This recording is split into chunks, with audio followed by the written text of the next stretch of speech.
What's up mga idolo? For today's video, magbibigay ako ng tip sa pag-overhaul ng injector. Ito yung head sa fuel injector housing natin. Ito yung pin na nabasag. Ito yung karaniwang na nasisira sa pag-assemble ng injector. Ganito kasi yan. Dito yung liner natin, di ba? Ito yung piston. Dito piston. Yan, bababa. Tapos dito yung head natin. Cylinder head. Ganyan. So yung injector niya, kunyari ito yung injector, di ba? Ito yung injector, tatlo yan. Isa sa gitna. Yung spray niya dapat isa dito, di ba? Pag ganyan. Or ito, pag ganito. Ito naman pa, ganun. Pag gitna ba? So, kapag nabasag yung nabasag yung pin, tapos hindi niya ma-align, yung spray ng injector natin is hindi na papunta sa tamang direksyon. So, minsan, nadirekta na sa wall niya. So, dito, mag-spray dito. So, kapag may ganito, ang problema yan is exhaust deviation abnormal. So, yan, makikita nyo yan. Ang nangyari kasi sa amin, yung pinalit na injector sa unit number 6 is ito. Although na-assemble nila, pero hindi align yung pin. So, yung pin na yan is pupunta yan sa housing, di ba? Kapag hindi yan na-align sa housing, ibig sabihin, iba yung direksyon ng spray ng injector nyo.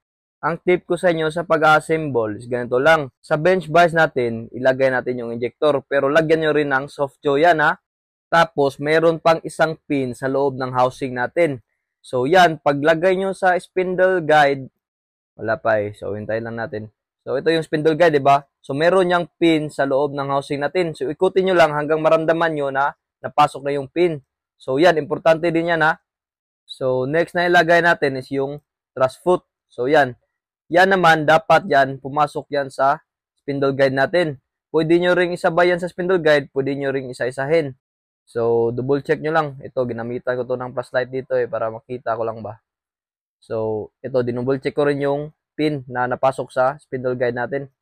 Next na ilagay ko dyan is yung spring, kasama na rin yung thrust spindle. So, yan.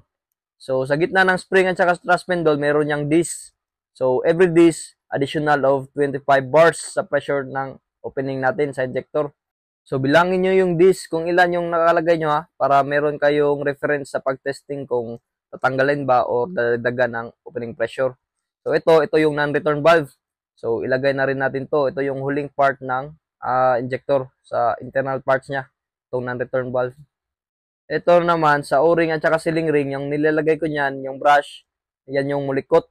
At yun na, napasok na natin lahat ng internal parts ng injector natin. Ito, dinouble check ulit kung napasok na yung spindle guide. So, importante din talaga yan ha, i-double check nyo yan palagi. Kasi sa oras na mag-compress kayo, yung pin na yan, masisira din yan.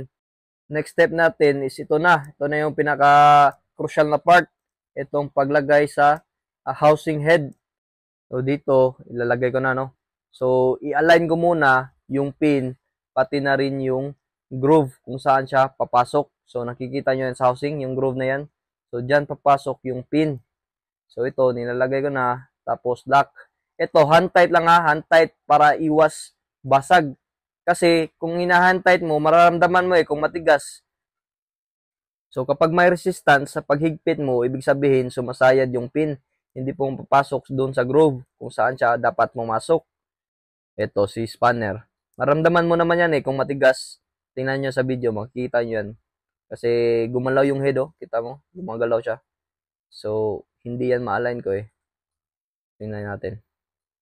Diyan, naramdaman ko na matigas dyan. So, pag matigas na, ibalik nyo na, tanggalin nyo na ulit, i-unloose nyo na yung nut nya. So, pagtapos nyo i-unloose yan, dyan pwede nyo nang i-align ulit.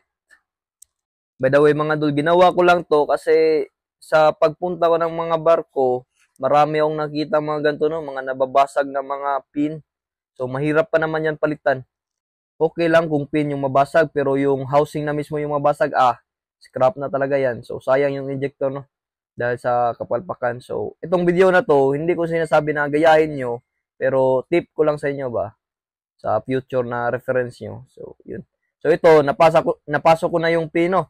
Tingnan nyo, madali ko na lang na tight yung nut niya sa housing niya. So, ito, pasok na to. Sure ball na to.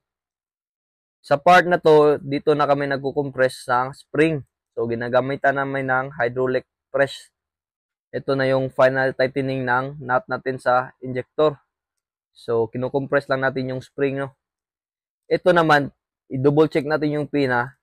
Papakita ko sa inyo. Kasi pag irekta nyo dito sa hydraulic press, masisira eh. Yan yung mga reason eh, kung bakit nasisira yung pin natin eh. Kasi dinidiretso eh. So, dito, kahit i-check natin yan, imposible na yan mawala sa butas. So, palagi na yung align.